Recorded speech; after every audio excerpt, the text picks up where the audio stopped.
For a certain generation of Oregonians, a trip to the coast evokes vivid memories.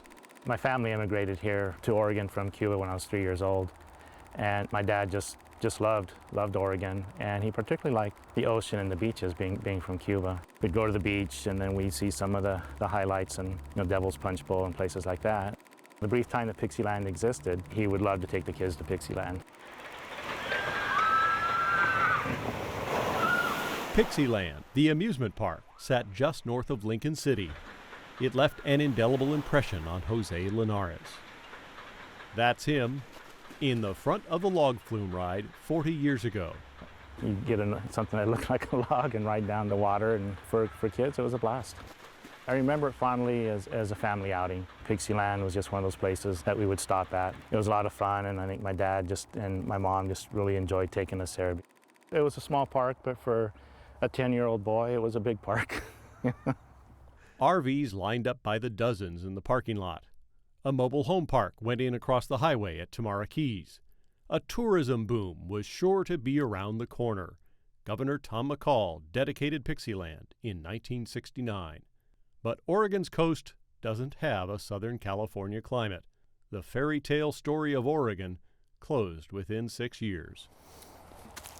If I remember right, the train kind of went around the outside of the park, and then the log flume was kind of in the center. 3.5 decades later, Jose found himself back here as supervisor of the Siuslaw National Forest, overseeing an enormous restoration plan. The Forest Service has been doing restoration work within this area for the last 3 decades, but we hadn't really taken on some of the big projects like Pixieland and the old Tamara Keys, restoring some of those highly altered landscapes. Pixieland and the nearby mobile home park were built smack in the middle of a swamp where the tide comes in every day. Gates were installed to keep the salty ocean water out.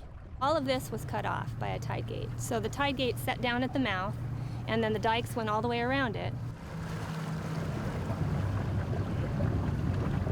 That's the 87 marsh that was restored. Cammie Ellington shows us what's changed. She's watershed manager for the Siuslaw Forest.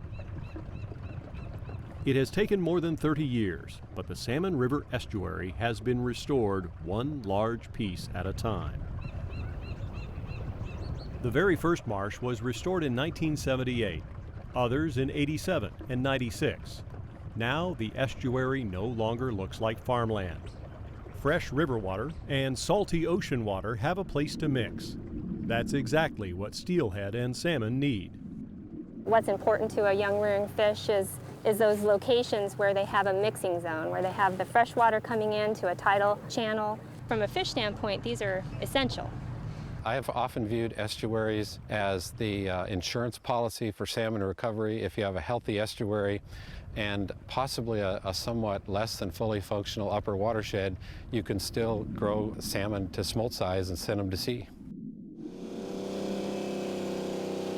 Now it's time to reclaim the land at the far end of the estuary by Highway 101, Pixieland. They're filling in the ponds that were dug out, and they're grading down or excavating down the elevations so that it matches what was there historically. The short-lived amusement park made long-lasting changes to a landscape which has not recovered in more than 30 years. They diked the area, they built up berms, they dug ponds, really changed the whole hydrology of the area. Of course, they put in a lot of asphalt, a lot of paving, parking lots, and so it was a very disturbed area. To restore it is a big effort. The Pixieland train used to circle the park along a high berm, a perch to look over the entire amusement park. That embankment will come down to a typical riverside elevation. One last pixie of a building will be removed. And the ponds for the paddle boats are being filled in. Soon as the machines are gone and new plants are in, they are confident results will come quickly. They've already seen it. The old mobile home park sat in the middle of Tamara Keys. Today, there's nothing visible left to suggest humans built in this sensitive, vital floodplain. tides move in and out as nature intended, and wildlife returned immediately.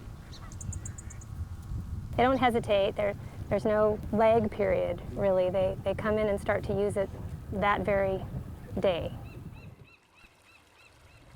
The tide gate was the last feature to come out during the restoration project, and the tide finally came back in. The very first tide in over 40 years returned to this marsh, and we actually saw what looked like a small jack salmon roll in what used to be Kingfisher Lake and is now saltwater during high tides. Sure enough, at Pixieland, the tide is eager to reclaim its ground, though it leaves a few extra challenges still to conquer. The reed canary grass on the marsh floor is coming in thick, so we've got an uphill battle there. We want trees there long term, and so the trees will shade out both the reed canary grass and the blackberry. It's very satisfying to see it now working the way that it should.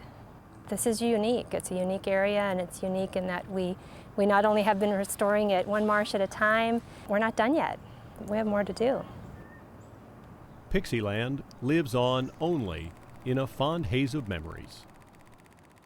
For me personally, it was just interesting to have been there as a child and also have played a role as a forest supervisor and helping to restore the area. I think this is great.